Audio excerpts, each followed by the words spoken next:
Olá, pessoal! Sou a professora Joana, aqui da Univale, e nós vamos iniciar o Prosa Acadêmica, que é um espaço que a gente tem para falar de tudo que acontece na academia. E hoje a gente tem uma vibe, pode-se dizer assim, não é? Sendo bem coloquial. A gente vai falar um pouquinho desse território JIT, na temporada, não é? JIT 15 anos. E aí a gente tem convidados e também parte principal também, aí JIT, né? Representando a parte de comunicação. O professor Bruno, que vai se apresentar, também os nossos convidados. Fica à vontade aí, professor. Oi, gente. Boa tarde, bom dia, boa noite. É bom estar aqui. Eu sou o professor Bruno Capilé. Eu também atuo na presidência da Câmara de Comunicação e Visibilidade aqui do JIT e também sou o coordenador do Observatório Interdisciplinar do Território. Meu Deus, quanta coisa. Muita coisa, né? Então, uma marca do JIT é a sua interdisciplinaridade. Desde o início teve vários professores e tal. Então é bacana eu estar aqui. Geralmente eu sou o patinho feio da instituição. Aqui não, isso é legal, porque eu sou biólogo, historiador e falo de território. Então, eu Nossa fico feliz. Senhora, que é muita coisa, né? E aí você...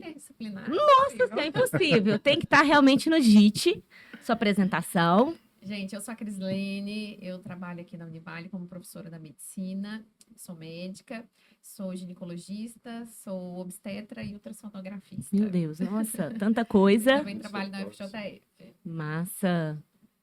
Bom, eu sou o Ivaldo, sou mestrando aqui do JIT, professor de filosofia, servidor público do Ministério de Minas Gerais, escritor nas horas não vagas e mestrando também nas horas não vagas. Meu Deus, aqui todo mundo faz tanta coisa. E aí a gente consegue desbravar tantos territórios, tantos lugares. Mas, para a gente começar, não é? Eu acho que você quer começar fazendo uma pergunta ou eu posso começar, Bruno? Eu deixo. Então tá bom. Então a gente... Então tá jóia, eu vou falar então. Em comemoração ao JIT, né, 15 anos, a gente trouxe esses dois alunos, me incluo também, que eu sou aluna do JIT, professor Bruno, para a gente discutir um pouquinho e falar das dores e das delícias, né? Foi até tema do Conjite aí, de ser um jitiano, porque uma vez JIT, sempre JIT, né? E como foi, primeira pergunta, como foi desbravar esse território que é totalmente interdisciplinar, mas ao mesmo tempo tão particular? Porque é interdisciplinar, mas é particular. Por que é particular? Por que é interdisciplinar? E aí, é claro que cada resposta, né, que vocês vão dar são vivências diferentes, é o que a gente vai poder compartilhar aqui. E aí? Fica à vontade. Quem começa? Pode ficar à vontade, Crislene. Gente, não é fácil, né? Eu acho que, como foi desbravar? Foi interessante? Sim, super. Muito difícil nos conciliarmos, né, em todas as nossas atividades, porque ninguém aqui parou de dar aula, você não parou suas aulas, você não parou de ser pai, todo mundo continua sendo todos os personagens papéis, da vida, exatamente. os personagens da vida. Exatamente. Então, conciliar tudo isso com mais uma tarefa de entrar no JIT foi desafiador. Eu acho que não só para mim, mas para todo mundo. Mas é muito interessante, é bacana porque nos leva a pensar em coisas que a gente não pensa no nossa rotina, não é? Verdade. Então, assim, nos leva para um outro olhar sobre coisas do cotidiano que você começa a olhar do outro ponto, não é? Outro ponto de vista. E acho que isso é enriquecedor. Isso nos engrandece, isso nos torna mais sensível, isso nos torna mais interessantes também, porque a gente começa a ter mais conteúdo, a pensar de outras formas. O corpo deixa de ser corpo, né? Exatamente, é território. Território. É território. Seu território. Exatamente. Essa impressão. Dá essa impressão. Essa impressão, tudo é território. Não físico. Tudo acaba sendo parte desse todo, né, que a gente vai desbravando, né? E para você, Ivaldo? Desafiador, não vou discordar da Crislene, de modo algum. É uma aventura que ainda estou tentando me situar, né? Esse território que não acaba, vou colocar assim, é vastíssimo. Quando eu imaginei que a geografia já estava respondida para mim, me colocaram não só uma, mas diversas interrogações e contrariando várias outras formas de pensar o território, o espaço, a ideia de uma subjetividade, que eu acho muito intrigante, por conta da filosofia Sim. trabalha bastante isso, né? Essa capacidade de abstrair e ele pensar essas possibilidades em cada... Tem até o cuidado aqui, né? Porque eu vou falar território, espaço e lugar, daqui a pouco eu me confundo nos conceitos, mas na ideia de que aquilo está se ocupando. Então, para mim, desafiador demais e muito apaixonante também. Eu vou falar um pouquinho da minha aqui rapidamente. Ele é filósofo, né? Ah, Ele é filósofo, isso aí eu quero saber Com com mais propriedade. detalhes, os personagens que a gente acaba assumindo, né, Bruno?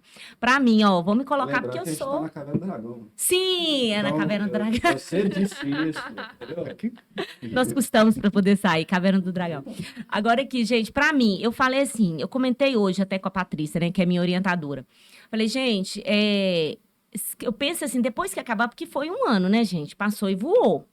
Então, assim, eu penso assim, meu Deus, o que eu vou fazer depois? Vocês pensam assim ou não? Eu penso, não, eu Depois não do quê? sei. Do final de tudo? Hoje, conversando com a Patrícia, eu falei assim, Patrícia, o que vai ser depois? Eu não tive Na esse minha- tempo ainda de não, pensar, eu tô na pensando minha- bastante. Na minha cabeça, eu fico assim, gente, quando acabar tudo, como é que vai ser? Cadê o meu Carlos Olavo, o meu livro, Brigelino? Porque eu já idealizei esses personagens. Aí, Valdo sabe que eu crio um monte de personagens Eu na minha sei. cabeça e as vozes que vão falando habitam. também, que habitam, né? E aí, pra mim, eu fico pensando assim, gente, quando acabar, o que eu vou fazer? Eu tenho essa interrogação. Nos dias mais assim, que você falou, meu Deus, sabe o que eu tô fazendo aqui? Que você tem vontade de sair chorando, sumir, né? É o que todo mundo fala às vezes. Eu pensei assim, não, eu só vou chorar no dia da minha defesa da dissertação. Todos os outros dias eu vou tirar, tentar ressignificar para isso estar valendo a pena. Porque eu sempre falo assim com os meus alunos, você está vivendo um sonho? Aí ele fala assim, tô, então você tem que assumir isso aí. Você está vivendo um sonho, então você tem que ter essa força, essa energia para carregar esse sonho, porque senão não é um sonho, é só uma vontade. Então, para mim, fazer JIT foi e é um sonho. Então, ele tem que ter um gosto diferente. Por mais que seja um sacrifício que a gente sabe que demanda de muita leitura, de muita vontade e de esforço físico também, né? Mas eu penso mais ou menos desse jeito. Agora, sendo um professor interdisciplinar, de um mestrado interdisciplinar, como você acha que as pessoas te veem falando de uma forma interdisciplinar, sendo biólogo, falando de história, falando de fundamentos da pesquisa? E aí? Olha, no início é confuso na cabeça das pessoas, né? Fala assim, ué, Isso que eu ia falar. por que tá falando de célula? Por que tá falando de ecologia? Fala, Falando sou de biólogo. história. Ah, tá. Aí eu falando de história, por que tá falando de história? Aí tem, beleza. E se eu quiser falar sobre física quântica, se eu quiser falar sobre outras coisas, né? Não como uma autoridade que eu não sou nesses campos. Mesmo assim, causa estranhamento. Então, o interdisciplinar, ele permite um olhar para um objeto que é complexo. A gente pensar sei lá, um fenômeno social, como, por exemplo, violência doméstica. Ontem a gente teve a defesa da Adeliana, doutora Adeliana Xavier, que é delegada, né, sobre violência doméstica. Então, assim, se eu ver isso somente do ponto de vista jurídico, excluindo a questão da psicologia, da filosofia, da sociologia, a complexidade que isso jamais a Adeliana teria visto desse ponto, que foi do ponto de vista dos homens perpetradores de violência, e não das mulheres vítimas. Que é o que normalmente é falado, né? Exato. Então, assim, a gente, ao mesmo ponto que a gente não quer vítima, a gente não quer que tenha o perpetrador de violência. Então, como é que a gente pode compreender esse fenômeno que é complexo? De maneira interdisciplinar. Então, assim, essa maneira tem que vir acompanhada de estranhamento, de uma formação. Então, quem entra no mestrado, o primeiro ponto caramba, é muita leitura. Sim, é muita leitura. Cada aula de disciplina é um texto, é um artigo ou um capítulo, Verdade. às vezes 2, às vezes Texto, 3. professor. Eu sou mais bonzinho. Eu sou mais bonzinho. Ele tá dando colher de chá aqui, gente. Não não vai assista, nessa. Não é bem pessoal. assim, né? Ó, Um texto dividido em 3, 4. vamos ser É, francos. Tem artigos de 20, tem artigo de 60, então vai variando a Aham. complexidade. Se botar um Bourdieu, por exemplo, 10 páginas já Sim. fica complexo. Milton Santos também, mas tem outros que vai lendo, vai se deleitando e acompanha. E aí eu tenho minha cola aqui, que o importante disso tudo, que nesse sofrimento, nesse um ano do início, né? Pensa assim, o mestrado como 2 anos. Uhum. Um ano de sendo Disciplina, forjado é. a ferro e fogo na pancada ali, sai um aço mais forte, né? Então vocês vão ler bastante trabalho, vão puxar, vão ter uma nova mentalidade em cima disso tudo, uma nova percepção do que fazer para pesquisar, que é o 2º ano. Então a gente vai preparando o aluno para poder ver E se preparar futuramente também, porque o mestrado é só a porta de entrada acadêmica. Depois pode continuar para doutorado, pós-doutorado, fazer um outro pós-doutorado, por aí vai. Então, nesse caminho, aí eu queria até perguntar para vocês Claro, três, claro. né? Do início, sei que não terminaram ainda, mas do início, já passaram pelas disciplinas. Aham. De tudo que vocês viram, dos conceitos, dos debates, neoliberalismo, globalização, por aí vai. O que vocês conseguem olhar diferente Nossa. de vocês que entraram, entende? Nesse delta zero aí, estão no início, aí perceberam uma maneira. Aí leram, debateram, escreveram, passaram nas disciplinas, foram todos muito bem, ao menos na minha disciplina, né? Então, assim, para dar uma palhinha aqui, existe o conceito de escala. Numa escala inicial, vivendo o presente da disciplina, é sofrimento puro. Uhum. A Giovana já vai para uma outra escala. E depois, né, o futuro em larga escala. Vamos pensar aqui, vamos ampliar um pouquinho só essa escala. E agora, durante esse ano, que já passou um pouco mais de um ano, como é que vocês veem essa diferença na percepção dos fenômenos sociais, ambientais, espirituais? Nossa, assim, para mim, eu até comento bastante em casa, que eu falo assim, o corpo para mim deixou de ser só um território físico. Porque há de se haver, né, uma luta que o corpo não padeça, né? Uma das frases que eu tiro de uma das disciplinas que foi Território e Memória e foi Tópicos do Direito. E nós apresentamos aí fizemos um sarau, né, que eu falei que um dia que a gente apresentou falando sobre Hesbert, né? E para mim o corpo que a gente consegue expressar essas territorialidades também para mim, hoje, ele é totalmente diferente. O sujeito em si deixou de ser só um personagem ativo para fazer parte de um contexto. Porque antes a gente observa só ou o narrador ou o personagem. Então, assim, deixou de ser só aquele personagem agente ali para ser algo muito além, sabe? Para ser um território.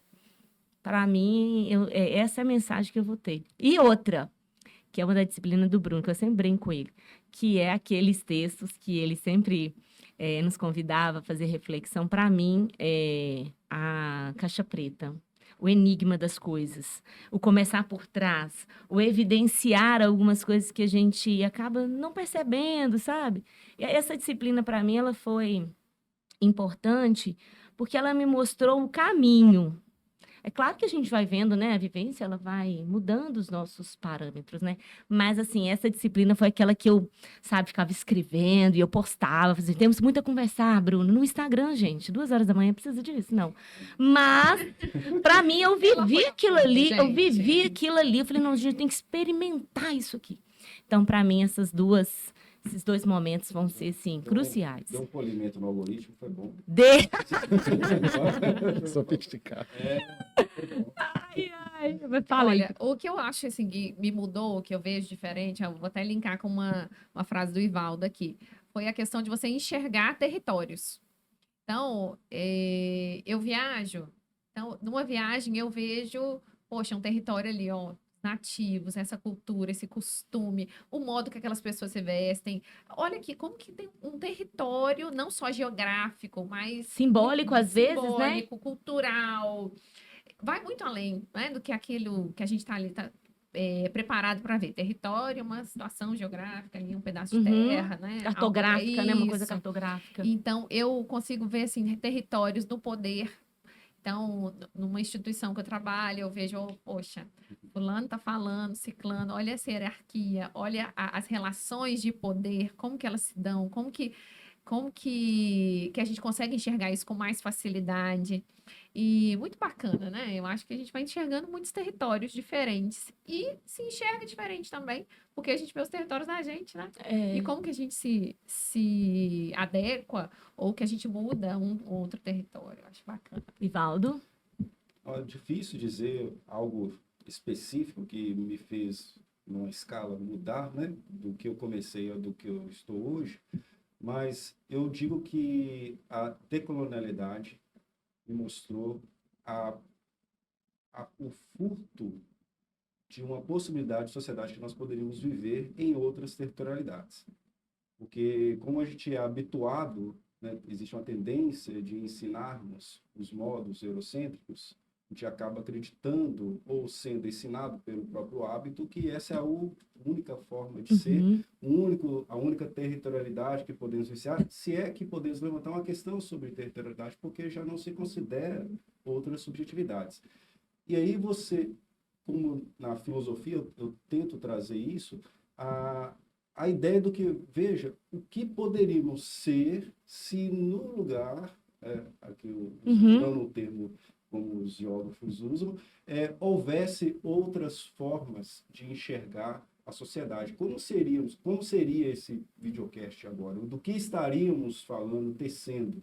Que eu tenho sempre essa ideia, olha, o que você identifica enquanto demanda, enquanto problemática, mostra muito do qual sociedade você está vivendo. Só que foram furtadas várias formas de sociedade justamente por conta dessa visão de imposição, igual a presidente falou, das relações de poder, que foram submetendo, né, até a ponto de algumas extinções de formas de viver e ser num território. Então, isso, para mim, é o que me assombrou, né, um termo que a própria filosofia coloca, né, o assombro, o espanto, e que me deixou mais clínico, né, um olhar mais clínico em relação às possibilidades de sociedade existencial, né, que poderíamos ser. Isso aqui. Olha, interessante. Achei bacana, né? Ele é filósofo, né, gente? Pois é. É importante isso, né? Como que cada formação de cada um na graduação, quando entra no mestrado e dialoga com outras formações, o Ivaldo não vai deixar de ser filósofo, Crislene não vai deixar de ser médica, ou da área da saúde, né? Mais amplo, assim, né? Eu não vou deixar de ser biólogo, você não vai deixar de ser da área de letras. Sim, a gente entra não um molde, mas assim, uma maneira de pensar, a gente pode aprender coisas novas. Mas tem ali uma coisa que está na gente e se lavar não sai. Né? Esfrega ali, continua pensando parecido. Eu penso sempre em ecologia e evolução. Sempre. Penso em ecologia e evolução. Né? Que é espaço e tempo, está tudo conectado, tudo em transformação. É basicamente isso. Eu posso ser budista, né? Tudo conectado, tudo em transformação. Isso é budismo. Mas eu penso em ecologia e evolução. Ou seja, tudo volta para o seu referencial inicial, ali pode-se dizer. De uma formação. De uma formação no seu referencial, mas somando com outras áreas, dialogando Exato. com outras áreas. Que acaba sendo também uma forma de compartilhar, mas também uma forma de conhecer, né? A gente compartilha a nossa e conhece a dos outros, né? Agora, interessante. Sim. Essa fala me lembrou algo que me deixou surpresa quando entrei. E que deixa outras pessoas surpresas quando eu falo do mestrado interdisciplinar. Eu falo, nossa, mas o meu colega de mestrado, ele é professor. Ah, tem uma amiga lá do mestrado também que é fonoaudióloga. Ah, tem um que é advogado. E tem uma engenheira. Todo mundo olha e fala assim, como é que é? Que mistura é essa? Que mestrado é esse? Qual que é o objetivo? O que está acontecendo? É muito interessante essa possibilidade de você interagir, de você estar próximo, de você dialogar coisas com pessoas de formações totalmente diferentes. A gente sempre brinca que estamos saindo da caixinha. Eu vivia numa caixinha que era minha formação disciplinar, eu estudo isso, eu sei sobre isso. Peraí, agora todo mundo sai da sua caixinha e vamos conversar aqui sobre outras coisas, outros panoramas, é muito bacana. E aí, uma discussão que poderia ficar numa área totalmente específica, ela deixa de ficar específica, né? Para ser o quê? Sim, ampla nos seus diversos saberes, olhares, né? Você concorda? Sim, totalmente. Isso traz também um papel importante do discente, né, dos alunos, não sendo somente consumidores de informação. Isso é muito bobo. Até no ensino básico isso é bobo. É verdade. O ser humano é muito mais do que isso. Até antes de Paulo Freire já discutia-se isso, né? Da pessoa ser um sujeito ativo da sua própria construção de conhecimento coletiva. Né, para conhecer o meu território, conhecer a minha história, conhecer a minha formação biológica, como me vejo, como quero ver o outro. Então, assim, quando tem mais diversidade e vocês são sujeitos ativos, é um papel enorme para o mestrado, que não é só professor e aluno, é tudo misturado ali, né? Trabalhando junto. E a ideia também de onde o conhecimento vai, né? Porque quando você falou sobre a questão da interdisciplinaridade, aí você falou, eu sou um budista, porque é isso que o budismo pensa, essa integração. Eu sempre lanço a ideia de que o conhecimento é um quebra-cabeças que eu não sei quantas peças tem. E aí você vai formando, acredita ali, uma imagem que já está pronta, até você chegar e me mostrar, tem essa aqui também. E isso me leva a uma outra imagem que para mim era desconhecida e que me leva depois também a uma outra reflexão de um conceito, de uma epistemologia, igual foi no Fundamentos, que você trouxe para a gente, não é? Territorialidades e vivências, e isso só vai amplificando, trazendo a dúvida, né? E também uma certeza de que, olha, isso aqui pode não ter um fim. E não vai ter. Ah, não tem. Ah, que bom que não tem, né? Conhecimento. Eu acho que o bacana é Porque que o não tem. conhecimento ele é sempre local e localizado e Sim. contextualizado. Então, essa nossa relação que temos aqui, 2024, nós 4, vivos daqui a 50 anos, espero que sim, estamos bem com saúde, velhinho com saúde, vai ser totalmente diferente nossa relação num outro mundo, vai ter outra forma de construir conhecimento. Sim. Eu acho assim fantástico quando a gente fala de conhecimento e vê que a temporalidade do ato de falar do conhecimento, né? Porque às vezes a gente pensa que isso vai ficar só nesse momento. E não, com o passar do tempo a gente vai voltar e vai ou ver diferente ou perceber que a essência é a mesma, mas com um olhar diferente, com as necessidades diferentes. Eu lembro que num seminário que nós tivemos de estudos territoriais 1, com o Franco e o professor Aruf, né? Professor Franco. E eu apresentei o 2º capítulo, junto com o Darlan também, que foi o meu colega. Não, do Milton Santos. E aí eu fui apresentar e na hora que eu estava lendo, eu falei assim, gente, a minha vida toda, eu achei que era o tempo que modificava o objeto. E o professor Aruf falando, não é o tempo, é a necessidade do sujeito. Eu falei, gente, o que é isso? A minha vida toda eu falei isso, até para aluno, tô falando tudo errado. E aí eu fiquei com aquele trem na cabeça. Falei, gente, mas será que esse meu pensamento não foi, assim, verdadeiro por um determinado momento? Talvez sim, talvez por um outro referencial.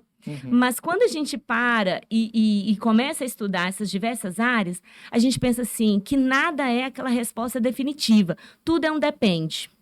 Depende de quem está falando, depende do que você está se referenciando, da temporalidade, da escala, da territorialidade expressa. Então, nada ficou envelopado em uma ideia específica. Né?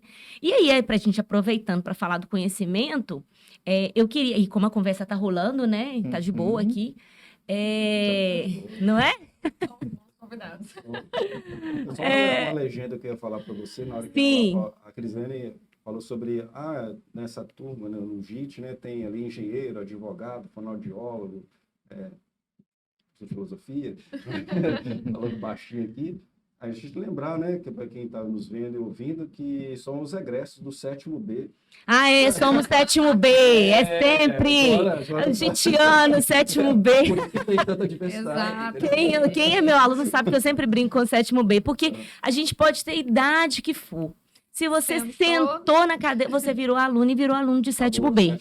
Porque você começa a perguntar, professor, às vezes o negócio está lá no quadro. Qual que é a letra, né? Vale na hora. É importante anotar, né? Vai ter prova. Então 7º B para sempre. 7º B. Gente, e agora falando da pesquisa, né? Já chegamos a 1 ano, já estamos no preparatório aí do relatório de qualificação, né? E quero que vocês compartilhem também, vou falar das nossas, né? Das nossas lágrimas e, ao mesmo tempo, dos nossos avanços em termos de pesquisa, daquilo que a gente já apresentou, né? Nós já tivemos a disciplina que faz uma referência a essa temática. Então, gostaria de ouvi-los também. Gente, a minha pesquisa, meu tema de pesquisa é território, corpo feminino. Saberes e intervenções sobre estética íntima feminina. E é algo que nós estamos vendo aí uma demanda maior, estamos vendo uma divulgação maior sobre tratamentos, sobre estética íntima. Então, como que a mulher enxerga o seu corpo, enxerga a sua região íntima e o que ela pode fazer para mudar alguma insatisfação que ela tenha. Então, eu acho que é um tema relevante, é um tema inovador. Toda vez que eu falo sobre ele, todo mundo tem interesse em saber mais. Mas me explica, fala um pouquinho. Como funciona, né? Exatamente. Então, não é que eu estou apenas dentro da minha caixinha, né, gente? Tô dentro da ginecologia? Sim. Claro. Mas é um outro olhar. É claro que não vai ser o ter- específico o ter- da sua área, né? Exato, o território corpo. Então, como que essa mulher está enxergando? Como que o médico enxerga essa transformação na mulher? O que ele interpreta? O que ela traz? Ah, melhorou? Não melhorou? O que você vê de diferente? Então, a gente vai tentar analisar essas percepções. Na verdade, você está trazendo talvez uma análise mais de territorialidade, não é isso? Sim, Também, né? Sim. Ótimo, muito bom. Ivaldo? Bom, eu estou trabalhando na ideia da questão de compreender por que um indivíduo ele escolhe uma determinada profissão.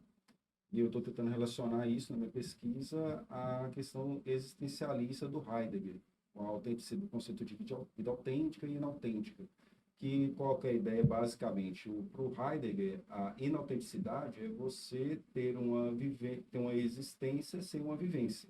Então, ceder às pressões sociais, ceder às convenções, ir na onda disso que a sociedade nos coloca, sem que expresse ou manifeste o que é realmente aquela personalidade que está dentro do ser.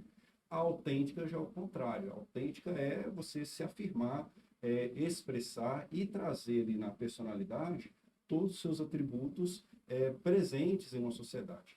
Se você pensar que nós temos um sistema econômico que coloca o trabalho como um meio de subsistência, e ela ali também é uma das extensões, mas não a única, né, dentro de uma territorialidade do indivíduo, a profissão tem que estar em diálogo, né, ou poderia estar em diálogo com aquilo que o ser é.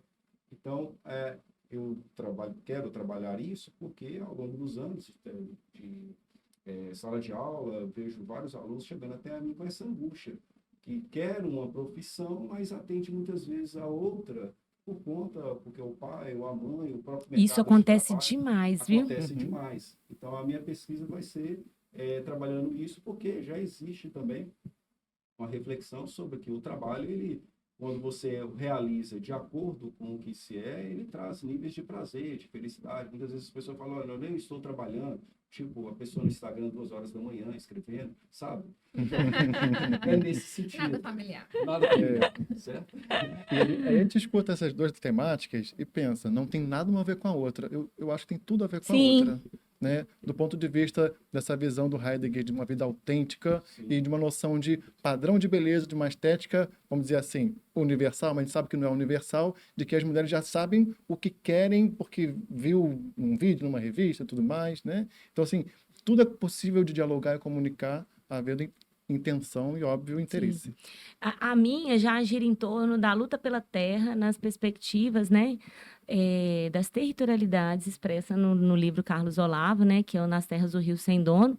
E aí eu falei assim, até brinco com a Patrícia, que é minha orientada, eu falei, gente, eu estou vivendo a luta mesmo, é a luta pela terra, a gente está colocando, estou vivendo essa luta mesmo, porque a gente sabe que no Vale do Rio Doce, né, já tem esses resquícios, né, eu acho que a luta pela terra não parou nas décadas aí de 50, de 40, 50, 60, eu acho que essa luta ela é constante. E a gente vai observar vários outros movimentos que também vão trazer, né, essas perspectivas, mas a minha é fazer uma análise da literatura, mas com esse viés de trazer essa trama mais voltada para as territorialidades, né? Então, assim, é desafiador, né? Porque eu tenho uma orientadora que é muito criteriosa, gosto de você, Paty. E a Patrícia me ajuda bastante. E é um estudo que exige muito tempo, muita leitura, e é um vai e vem de relatório para lá e para cá. Então, é algo que exige, mas é muito saboroso, é muito gratificante quando você entrega uma coisa e você fala, não, está aprovado, está ok. Gente, não tem outro sentimento mais gratificante do que isso, né? Agora, Acho que isso é muito bacana. Nossa, você isso pra trabalhar mim, com o que você ó. gosta. Eu tinha um medo quando entrei no mestrado, porque tem um processo seletivo, Sim. prova e depois tem entrevista. Aham. E na entrevista me perguntaram assim: você está aberta para, se caso necessário, trocar o seu tema, mudar o seu tema? Aí a gente fala Aham. assim, vou mudar o meu tema, dá um medo de Nossa. falar assim. E aí acabar você trabalhar com uma coisa que você não tem afinidade.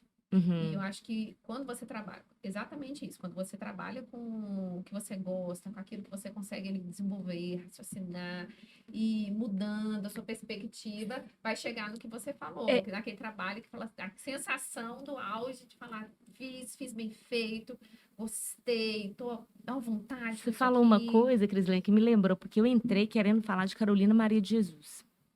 Livre Quarto de Eu Despejo. lembro, Gente, era assim, tudo certo, era só eu Carolina na minha vida. lembro, Eu sou super obcecada com os personagens que eu pode crio. falar. Sou super obcecada. Sim. Eu falei, gente, só quero falar Carolina, Carolina. Aí na entrevista me falaram isso também. Eu falei, gente, eu falei com a Fernanda, falei, gente, olha, isso aqui já tá querendo poluir minha mente. Já tá querendo me doutrinar. Aí eu pensei comigo assim, falei, gente, não. Aí na conversa a gente vai vendo que é realmente o caminho que a gente deveria seguir, que pode trazer relevância, aquela relação também de trazer o inédito, de trazer aquilo que seja confortável para sua área. Então, assim, essas percepções na hora podem parecer assim, nossa, nada a ver. Estou mudando porque alguém está pedindo. Não, porque aquilo está sendo realmente guiado. Então, você foi ali, né? Você foi visto no sentido assim, isso foi analisado, não é só, vou mudar para o nada, né? Então, eu acho que essa ideia que eles trazem é para somar, né? Eu acho que todo mundo assim concordou e foi algo muito Sim. frutífero, Você vai né? se ampliando também, né? Igual o Pedro falou, você Exatamente. vai conhecendo, né, o que está sendo mostrado aqui, dialogando com as suas formações, e é natural mesmo que essa pergunta é feita lá atrás, ela Sim, vai fazendo super natural. sentido durante o processo, Ela, né? ela tem um porquê. Você ia falar, Cris? Não, é só complementar que, na verdade, às vezes você não tá você tá no mesmo tema, mas a sua perspectiva muda completamente. Então, é bacana você dialogar com quem está olhando o seu projeto de fora. É muito bacana, é enriquecedor. É verdade, é. Eu sempre falo na sala de aula que a ciência não se constrói sozinho. Quem fala que fez uma coisa sozinho, uma grande descoberta, Mentira. ou é o doidinho de bairro, sabe? O Ratanabá, lá, o cara que descobriu na Ratanabá. E quando entra, você tem a figura do orientador, né? Cada um tem a orientação de vocês. E para direcionar para a orientação, se for uma coisa muito específica da área de vocês, que não caiba na área da orientação de ninguém, como é que a gente pode dar uma boa orientação, né? Uhum. Então, faz mais sentido vocês aprenderem todo o caminho científico, os procedimentos, os processos, com uma coisa que alguém saiba fazer, algum profissional orientando saiba orientar, para depois, então já sei sobre isso, defendi e agora vou fazer um artigo sobre Carolina Maria de Jesus com quarto de despejo, porque já tem o instrumental, o procedimental ali. Uhum. Mas se você não passar por isso com alguém que saiba, você pode Com ser mal certeza. orientada e isso não vai ficar desconfortável para você, desconfortável para a orientação e fica muito complicado. E aí tem a figura da co-orientação, que Uhum. traz mais diversidade de metodologia, de procedimento, perspectiva, e aí eu incentivo vocês que estão nessa início da reta final agora, né? Uhum. Vão qualificar, É. Isso, O início do fim. o início do fim, que é a parte mais divertida que eu Mas acho, que é o fim. pesquisar propriamente dita, né? É. Então tem É um esse final momento de feliz. qualificação. Vocês querem um spoiler de qualificação? A gente pode falar? Pode, claro, esse espaço é seu também. É na mesma fala do conhecimento ser uma construção coletiva. A qualificação é basicamente duas coisas. É um momento em que vai legitimar o processo de vocês. Em que sentido? O projeto tem a metodologia que está coesa, A beleza. metodologia é o que mais puxa e a revisão também de literatura. Porque assim, fazer ciência não é fazer literatura. Tu não pode deixar um suspense. Mas depois eu conto no final. É. O leitor tem que ler um texto científico e saber tudo o que está acontecendo e o que ele vai achar no final. Tanto que no resumo já tem o spoiler da conclusão, tá ali, o resultado da conclusão, no resumo. Então ele sabe o que está no final. Diferente de Agatha Christie, Sidney Totalmente. Sheldon. Depois você vai saber quem matou quem, se alguém morreu ou Capitu e não. Bentinho, A totalmente. gente não sabe, mas texto científico tem que saber desde o início. Então, esse momento da qualificação, primeiro legitimar. Então, dizer assim, olha, você tá bacana, não sei o quê. O segundo é que é basicamente uma reunião de trabalho para ajudar vocês. Vocês vão ter 3 pessoas lendo o trabalho de vocês por amor. A gente não recebe nem a mais, nem a menos. Não, é por amor. Então, vai ler... Imagina... Escrever é um gesto de carinho, né? Você escreve para alguém ler, né? E alguém vai ler e vai retornar para você, olha, isso aqui, ó, que tal mudar esse assado? Isso aqui não vai dar certo, porque é muito difícil fazer em um ano. Então, vai dando dica para você só por amor. Então, assim, o encontro de uma qualificação é um encontro de tranquilidade. Ótimo, é bom você tirar isso, me deu vontade de qualificar amanhã, porque com tanto amor que você colocou aqui, mudou. E eu acho que isso é bacana você trazer isso, porque as pessoas sempre me perguntam, quando eu falo que faço mestrado, assim, Joana, e prova? E a qualificação? Como é que é? Tem muito choro, tem muito ranger de dente? Eu falo, gente, eu não vivi isso ainda. Mas, para quem me pergunta, aí já tem a fala do Bruno, que eu acho que é isso mesmo, porque a gente não, nós que somos professores, né? A gente não tem o intuito de zerar uma prova. Eu não tenho. Acredito que ninguém aqui não tem de zerar uma prova. Eu acho que prova também nem é tudo. Mas quando a gente observa que aquele ali está ao nosso favor, sabe? Eu penso que nós, professores, vivemos isso com o aluno que pensa assim, ela está querendo fazer para mim zerar, não é? E às vezes não, você está querendo só colocar um desafio para a pessoa desenvolver alguma habilidade. Como é que é? Às vezes não. Às vezes a gente quer colocar uma coisa dificinha só para dar um, né? Rolou Às sadismo vezes- aí. Eu falo assim, olha, com os meus alunos. Primeira questão, a primeira Ato questão, falei aqui, ó, falei, a primeira questão é a mais difícil. A segunda vai melhorando. A terceira é para você falar assim, vai, você não zerar. Porque sempre tem que ter os desafios da vida, que se for tudo muito fácil também, perde o gosto. Perde o gosto do negócio. Tem que ter. E aí, quando o Bruno traz essa leveza, nos aproxima de escrever com mais tranquilidade, porque é muito ruim quando a gente vai para uma banca para a gente ser avaliado. É péssimo, é terrível. Eu acho que qualquer avaliação para qualquer coisa que você vai fazer, eu costumo dizer para quem está indo apresentar, eu estou para lá para contribuir, que a gente fala que a gente não vai julgar, né?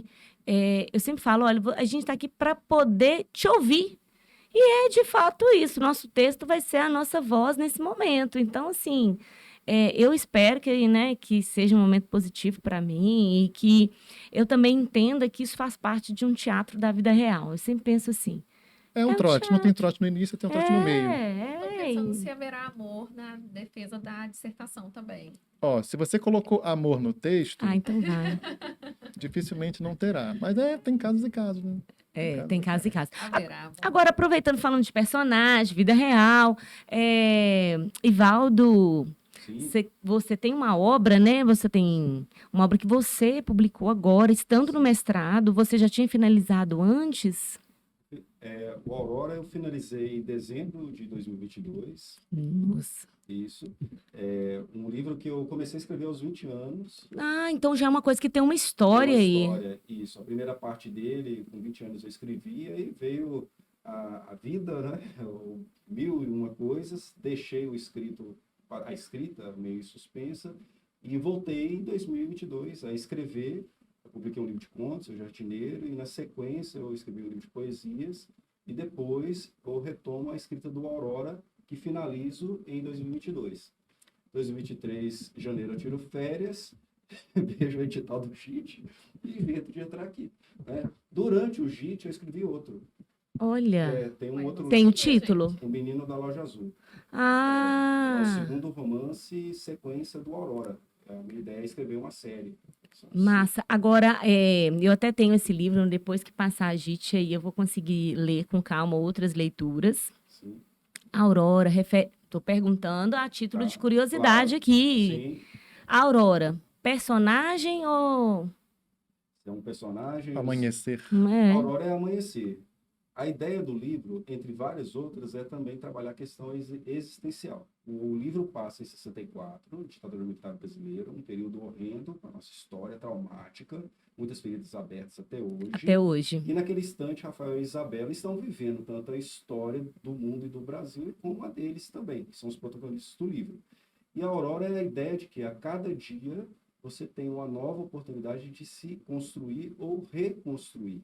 E as escolhas que você faz. Você tem a liberdade nas escolhas, talvez não tenha tanta depois nas consequências dessas escolhas. Né? Tem uma temática que é colocada no livro para uma reflexão. Então, ele tem essa questão mais filosófica também, Sim. apesar de ser um romance. Sim. Né? Você não vai encontrar lá, não. Agora, quanto ser um personagem ou não, eu deixo para os leitores. É isso aí. Se existe não um personagem chamado de Aurora lá. Mas às vezes até existem coisas que são performadas, né, como personagens, né? Sim. E às vezes não são os personagens físicos, mas fazem parte dessa moldura da narrativa, né? Então talvez pode ser isso e a gente vai ler para depois contar essa história, né? E ler agora é Eu tô- importante, 60 anos depois do início do golpe, né? Sim. Nossa, e tem um Faz contexto agora, histórico, Daqui a né? algumas 31, semanas. né? Tá chegando. O Ah, é primeiro. verdade. O É. primeiro. É.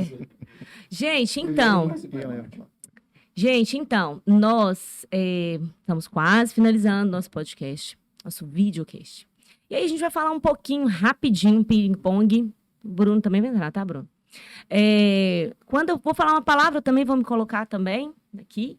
E aí a gente vai tentando colocar, né, trazer das nossas lembranças, das nossas memórias, o que é ser um JIT, o que é ser jitiano, o que é fazer, se desafiar, viver essas aventuras, viver esses desafios. Então, quando eu falo estudos territoriais, você lembra de quê? Questão? Rafestão? Resbert. Ah, eu lembro de muita leitura. Escala. Oh, verdade. Quando eu falo de... Eu tô até com medo aqui de você. Quando eu falo de território-corpo, Escravidão. Genitália. luta. Meu. Oh, nossa, tão filosófico o Bruno tá hoje, gente. Então, ser jitiano é... Fala pra nós, Ivaldo. Ainda não sei. Só sei que nada sei. Ser jitiano é se desafiar, é ler, é interpretar, é ressignificar e é escrever, gente. Ser jitiano é protagonista. Ver um mundo mais complexo. Então, somos jitianos aqui e compartilhamos hoje essa conversa que vai para celebrar também os 15 anos do JIT, mas também vai para poder trazer à tona todas as nossas lembranças, trazer as nossas vivências, trazer também essas ideias que não podem ficar só na sala de aula, mas para quem não conhece o JIT, ter essa oportunidade de ver de uma forma descontraída, espontânea, o que é ser jitiano e vibrar, né, por esse DEBI que eu falo, que são os 15 anos do JIT, né? Que a gente tem que tirar essa carga de achar que o mestrado é para só um grupo de pessoas. Não é. É para todo mundo que quer pensar, ler, discutir, falar mais sobre aquilo que acredita, porque aqui ele vai poder enxergar de uma outra face, de uma outra vertente. Acho que isso é o que motiva ser jitiano, talvez, né? Como professor, como aluno. E eu agradeço muito a vocês pela participação, pelo envolvimento, por ter trazido tantas informações enriquecedoras para a nossa prosa de hoje. Agradeço demais, Ivaldo, Crislene. Imagina, eu que agradeço, gente. Uma conversa tão bacana. Eu gostei Foi um bastante. prazer. Ao professor Bruno, que representa o JIT aqui. Obrigado, gente. Fique atento às nonossas redes sociais do JIT também, JIT Univale. Isso aí. E eu agradeço a você pela sua participação também, pela sua audiência, por vocês terem estado conosco até agora, ouvindo essas prosas do Ser Jitiano, os 15 anos do JIT. Um beijo para vocês e até a próxima. Então, pessoal, já que nós apresentamos o prosa cultural e também acadêmica, que não deixa de ser, a gente vai hoje oferecer a nossa prosa aqui para o professor Aruf, não é? Que é aquele que desbravador, né? Que foi desbravador, que desbrava todos os dias esse território, que é um território que vai além, né? Além da questão física aqui, vai além da universidade. Então, agradecer a esses professores que trouxeram não só o conhecimento, mas toda a disposição, a energia de ser JIT. Eu acho que é isso. E esse espaço é um espaço de cultura, um espaço de conhecimento, um espaço acadêmico e de prosa, da qual você também faz parte. Então, um abraço, professor Aruf, do Prosa Acadêmica.